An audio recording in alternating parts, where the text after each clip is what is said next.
Well, thank you, Eddie, for that introduction. And I'm really glad to be here with all of you today. I'm glad we're here for this conversation. A few things that I just want to say up top, and I'm really excited for us to have a chance to have a dialogue with two people who have wonderful stories that I'm excited for you to get to know a little bit, but who have just been incredibly thoughtful about this moment in the pandemic.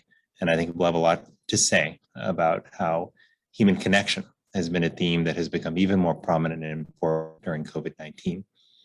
But just to start us off with, it's hard to think of a more important time for us to be talking about human connection, for us to be thinking about how to strengthen human connection in our lives and in society more broadly. One of the great costs that we've endured and unfortunately sustained throughout this pandemic has been the loss of human connection for so many people. And I think it will stand as one of the enduring lessons of COVID-19, that we really do need each other and that we are better when we are together. We are stronger and more resilient as a society when we are grounded in strong human connection. I know that is very clear to so many of you who are listening today, because you have dedicated your work and in many cases so much of your lives to this cause of building a more connected world. And I want to thank you for that, because this work only happens, the kind of transformation that many of us are seeking to build a truly more connected world only happens if we're doing it together, all of us in our own walks of life, in our homes, in our places of work, in our schools, in our neighborhoods, in our houses of worship. It truly is an all of society effort. For me, I came to this issue because of the conversations I had with people all across this country, people who taught me during my first tour of duty as Surgeon General, people who taught me really how important social connection was in their life and how often they were missing that. I didn't expect those stories, to be honest with you. I began my tenure as Surgeon General with a listening tour, thinking I would hear stories about people struggle with chronic diseases like diabetes and hypertension. And I thought I would also hear stories about the opioid epidemic and about how people were struggling with a broader mental health crisis in our country. And I did hear those stories, no doubt. But I also heard many stories that I did not expect about how people felt that they were often struggling alone, about how they felt in the face of extraordinary adversity. There was nobody they could turn to for help, for advice, or even just to share the pain of their moment. And that stuck with me. It stuck with me for a couple of reasons. One, because it was unexpected, but second, because it echoed something that I had seen up close in my own life. Certainly struggling with loneliness as a child, where I had felt the pangs of separation from others, had felt often what it was like to want to be connected to others, to want to be part of a circle of trusted friends, but hadn't really experienced that for many years.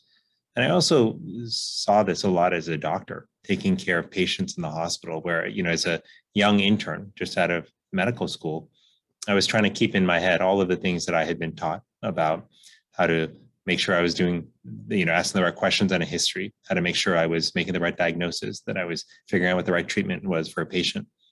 But what I encountered, interestingly, was so many patients who were struggling with loneliness, people who came to the hospital by themselves, who had to make incredibly difficult decisions about whether to get surgery or not, whether to go down a path of very difficult treatment or not, and had to make these decisions all by themselves. I sadly encountered many situations where I had to care for people in the last days and hours of their life, when the only people who were there to hold their hands and to witness those final moments were, in fact, me and my medical colleagues. They had no family or friends with them. And those stories really stuck with me. I had never really learned about how to address loneliness as a doctor in medical school. But here I was, surrounded by loneliness and recognizing it was one of the great challenges my patients faced, but not really sure what to do about that. So I was reminded of those experiences in the hospital and dealing with loneliness as a child when I traveled the country as Surgeon General and heard stories of loneliness that reminded me and helped me learn that this is not just an isolated problem that a few of us struggle with. This is a profound issue that people in the United States and around the world have been grappling with for a long time, and one that has real consequences, both for our physical and mental health. That's what got me interested in this topic. That's what made me realize this is, in fact, a public health priority, addressing loneliness and building social connection. We happen right now at this moment to be in the middle of a great rethinking, if you will, about how people want to live their lives. A lot of people after this past 18 months have been asking themselves questions about whether they're doing the work that they really want to do, whether they're living in the city or town that they really should be living in, about whether they want to spend more time with their family, with their friends, and the other people that they love. People are asking basically if they're living the life that they truly are meant to be leading. But these conversations, these reflections, if you will, these won't necessarily continue indefinitely. I think that we have a window of time where people are willing to think about these in the midst of a profound change that we've gone through with the pandemic. But that window, like all windows, will close at some point. And what I wonder about is how much change will we have made?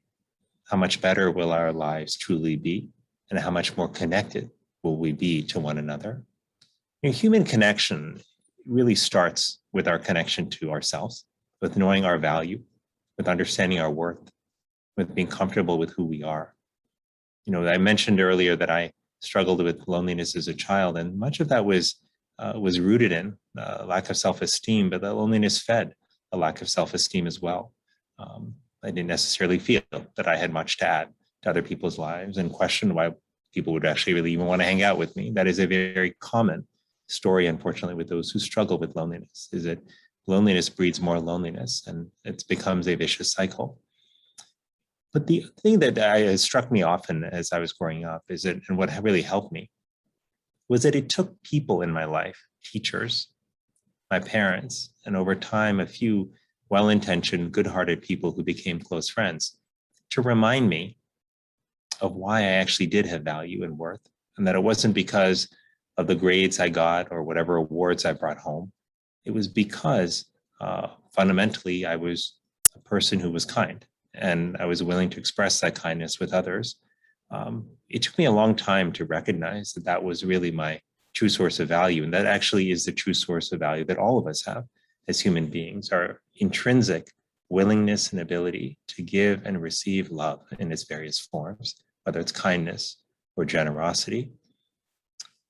But as I think about this, it also has made me realize that if we truly want to create a more connected world, the change that we need in society more broadly is not small change, it's big change. It's not incremental change, it's transformative change. Because the challenges we face that make us disconnected, I think, are rooted in a number of places, in the design of our institutions, our workplaces and schools, in our policies, which often don't take into account the impact they have on community and connection. They're also rooted in our culture, a culture which has beautiful elements to it and has supported a thriving set of communities across our nation, but a culture rather in modern society, which often tells us, again, that the pursuit of wealth and fame and power is at the root of success. And that's what defines ultimately our worth as human beings. I don't think that's true. I don't think in our hearts we know that we believe that that's true, yet that is how we often function. And in the pursuit of those ideals, people often become lonelier and lonelier. The world is full of people who are rich, powerful, and who are famous, but who are profoundly alone and unhappy. And by contrast, the world is also full of examples of people who have none of those external attributes, but who are rich in terms of friendships and relationships and are extraordinarily happy and fulfilled. Finally, I'll just say this. For us to really confront the challenge of loneliness, we have to be willing to lead by example. We have to be able to put people first in our own lives, to really look deeply inside and ask ourselves, what changes do we need to make to truly put people first in the decisions we make and where we put our attention, our time, and our energy?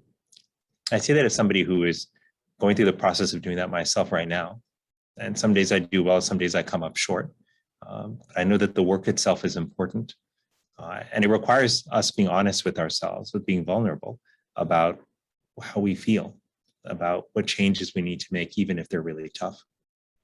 So as we transition into our next segment here, I want to start this just by asking people to take a moment of reflection, to start with a deep breath, just to center ourselves.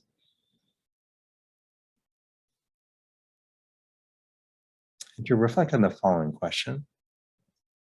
How are you truly feeling in this moment, right here and right now? What are the difficult parts of how you may be feeling? Are you feeling worried or anxious? Is there a loss that you've been carrying with you? But take a moment to also reflect on the joy or happiness that you may be carrying. Moments of laughter, moments of connection with people you deeply care about, moments of reflection on what you may have found to be grateful for over the last 18 months during this very difficult pandemic.